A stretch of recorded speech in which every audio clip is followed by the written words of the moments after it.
We'll hop in. It's wonderful to meet you. Thank you so much for taking a minute out today. I appreciate Yes, it. my pleasure. Happy to be here.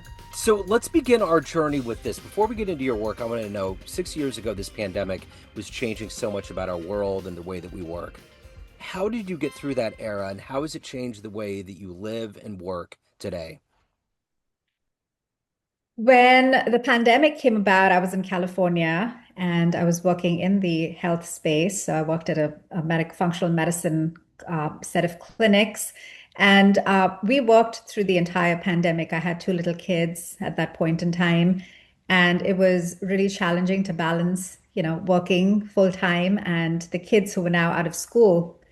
And so just, hiring babysitters, it was a pretty awful time trying to balance all of those many hats. But I would say that how has it impacted? I think the world of working virtually has come about because of that, right? A lot of us moved to working virtually. The medical model shifted to so many patients being treated virtually. It opened up medical practices where you could see providers in different parts of the United States. You didn't have to go to a local provider. The laws around who you see changed quite a bit to allow flexibility in who you're seeing as a provider. So we were able to reach a much larger audience, and that really helped just grow the business, but also just helped provide more support to people in different parts of the United States where topics like perimenopause and menopause were not talked about as openly. And so that really facilitated in our growth as well. Yeah, Oh, and no, go and ahead. today I would say a good portion of our patient base is virtual. We certainly miss and love seeing people in person, and so we do a lot of in person as well. But people have gotten so used to not wanting to commute and sit in traffic, and it's so much more convenient to just get online and do a visit like this via Zoom. And so that's what a lot of our patients do. What's What's really helped with our business is we do a lot of in-person retreats because we've heard from our patients how much they miss the in-person interaction and community. And our in-person retreats have been selling out because of that, because people love to just come together with other women and feel that support and be able to share and really connect in person. There's only so much you can connect virtually. And in this world where everybody is on their phones, you're connected, but you've never felt more disconnected in this world. And it all started with the pandemic. Yeah, certainly did. So you've been through different incarnations in your career, and I want to hone in on what you're doing right now. If I put you in front of 13-year-olds at career day and one of the kids wanted to know what you do for a living, how do you explain your day job to them? I work with women who are 35 years and older, just like 13-year-olds go through puberty and a lot of things change within their body and their hormones.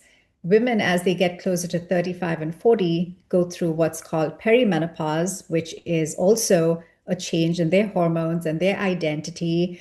And just like a 13-year-old is terribly moody at times, so is that 35, 40-year-old woman. She goes through the same emotional irregularities that you go through in puberty. So I really support women 35 years and older with their health, their mindset, their nervous system regulation. How do you work in stressful environments? I hold their hand through that process. So let's get to how all of this began and evolved into who you are today. When you were that age, what did you want to be when you grew up? What was your dream job? I always wanted to be in the spa industry. Okay. Yeah. Okay. I So where were you born and raised? was born and raised in India. Okay. So what were the foundational elements that were a part of your world early on that allowed you to be successful and to get to where you're at today, helping women get through this very uh, trying time of life? Foundational elements, I'd say being dedicated, really working hard, just discipline, I would say is another important element. You're just raised in India to really put your head down and work very, very hard. Success was measured by how much external wealth you had in your account and how big your house was and so when I came to the United States it served me well because I knew no different than to go to grad school and sit in the front of the class and work really really hard and be the smartest person in that room and I did all of that and surround myself with really smart individuals. And it propelled me forward as an employee, helping to build and scale businesses. And then at some point in time, I decided I was going to do something on my own. And this is not something I was raised with. The whole entrepreneur route was not something my parents raised me with. They were really hardworking. They've done very well for themselves as employees. And so I was raised to be a really good employee. And I did that very, very well. And then the courage that one needs to muster to actually quit a well paying, stable, C-suite level job to then start something completely on your own and learn the business side of things takes a lot of courage and determination and grit and willpower to see it through and faith. Gosh, every single day, even today, Yeah. close to a year into this, I wake up and there's like, what am I doing? You know, the yeah, it's very tempting to go back to finding that stable job and the income, but I truly am working my life's purpose and I love it every single day. So when you look in the rearview mirror of your career, give me kind of a snapshot, like a timeline of where you started and how you've evolved to this place that you're at today. A snapshot of my career. Okay. I came to the United States when I was 21, went to grad school, and then started in the hotel and hospitality industry. Worked there, got into spa management, quickly kind of rose the corporate ladder into multiple C-suite roles, helped build and scale spas, and then got into the functional medicine side of things. And so again, mostly executive leadership roles, built, scaled, virtual businesses were a big thing when COVID hit. And so I've done that for about 22 years and a year ago decided to do something of my own. So I quit my stable job and founded SolWomen.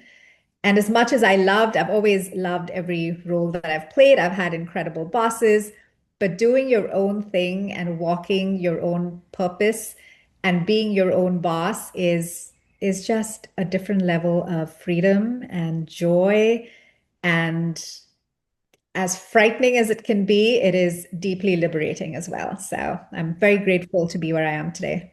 So who's been that inspirational force that's allowed you to navigate through your life, personally and professionally, a hero, so to speak?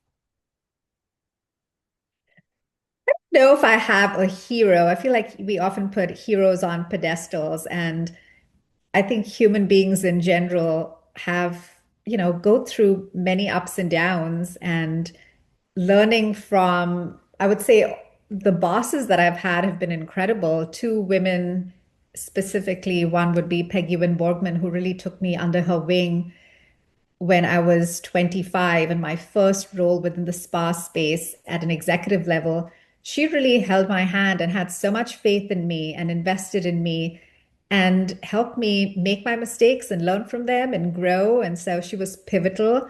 The other one was Dr. Vicky Peterson with the functional medicine space, just a legend in California, um, badass. I mean, if you ask somebody to get something done, you want to give it to her and she will get it done.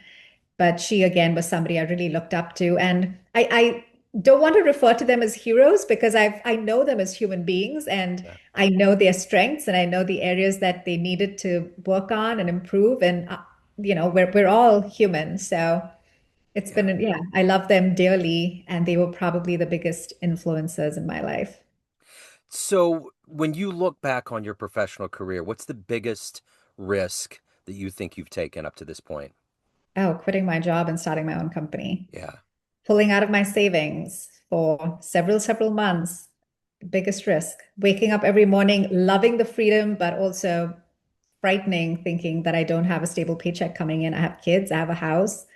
You've got to make ends meet. So when you did this and you decided that you were going to enter this new realm of your life, was there a specific client or a moment where you were confirmed that you made the right choice? Every day. Yeah. I work with women every single day, and they tell me how much of an impact we've made. They've started, and within 3 months, their life is completely different, completely changed. When I'm on, when I share my stories through podcasts on Instagram, them hearing me tell the truth and be authentic and talk about, I've made my mistakes and I've run the gamut of health challenges and come out the other side today and that's why I'm here to help share my story and help other women not have to go through this on their own. um, every day I make an impact, and I that's why I feel so grateful to be where I am today. So, what is the energy every day for you to wake up to do this job at a high level? I mean, you're helping people. It's not like you're just going into a job, there's a lot of lives that depend on you. What is that energy to do it at a high level, to take care of your soul, your family, all of that holistically? What is that for you every day? What is the emotion? The energy, like what is kind of the vision, the kind of the overall the overall kind of vision in the sky that allows you to do what you do successfully and at a high level. I long for a day where women stepping into perimenopause is celebrated, where women entering this stage know exactly what to expect and are fully empowered and feeling healthy and vibrant in their bodies and really claiming who they are as human beings. I have a daughter who's 13, and I long for the day when she enters this stage of her life for her to be fully embodied in who she is and feel strong in her body and her purpose. Um, yeah, and enter this. It's a beautiful, empowering phase. It's a liberating phase when you have the right tools. And my goal is really to provide every woman out there with the tools, with the blueprint to enter this phase and thrive in it. So let's say you have a dream tonight, you run into an 18-year-old version of you, and you walk into the room and there's a film projector and you click the play button and there's a 60-second or so highlight reel of the life that you've lived, the choices you've made. Would that young version of you believe that your life turned out this way?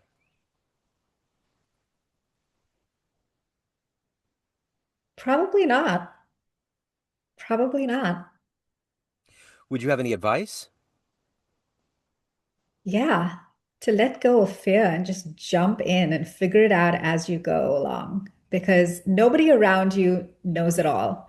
Everybody is figuring it out as they go. And so don't put people on pedestals. Nobody is a hero. We're all walking this path. Ask for help. Make your mistakes. Shine bright. Yeah. Every person here has been put on this planet with a purpose. Find what excites you, what lights you up, and go for it. And in that highlight reel that was shown, what are you ultimately the proudest of, the happiest about? SolWomen, Yeah. the company that I founded. It is my life's purpose. So let's say you walk into a room of everybody that you've worked with throughout your career, all of your clients, and you could walk to a podium and tell them a fun story about your life.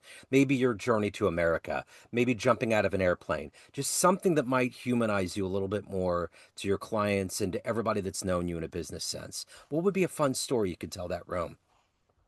I don't know if it's a fun story. It doesn't need to be a fun story No, no, because, it can be just a good story. well, I am the woman that I built Soul Women for. I wish Soul Women was there when I was 35 years old. I was a high-flying C-suite executive, made all the money in the world, wore the fanciest of shoes, the clothes, the house, and my life tanked. My health tanked, my marriage fell apart, and it was because I was not taking care of my health and really wasn't prepared for what midlife brought me. And today I stand after doing a ton of work on myself and digging deep and research and meeting with doctors, working with my mindset. I am healthier, happier, more empowered today than I ever was before. And it really is that journey of recognizing how your hormones shift over a period of time and you get the support you need, your mindset shifts.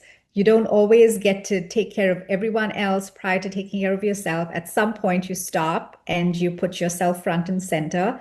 And when you fill your cup, then I'm able to pour into everybody else's. And that's what I do today. So I went from serving the entire world and putting myself at the bottom of that totem pole to now I fully take care of myself first, and I'm able to provide support and help so many women.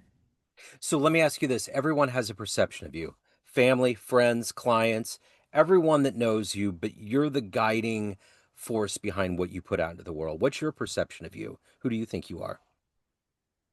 I think I am if a powerful, vulnerable, free, liberated soul that's put on this planet to really help and empower women live their greatest life. So, Soul Woman, there's retreats, there's memberships, any of the information, any questions, anything that people need, where can they go to reach out and to find out more? You can go to SolWomen. The website is SolWomen.com. You can go to Instagram, which is the handle is the or the Soul Women, SolWomen. You can email me at hello, HELLO, at soulwomen.com. Okay, I will put all these links in the show notes. This has been absolutely wonderful. Thank you so much for your story. Thank you for your work. Great to meet you, and best of luck with everything. Thank you, Joe.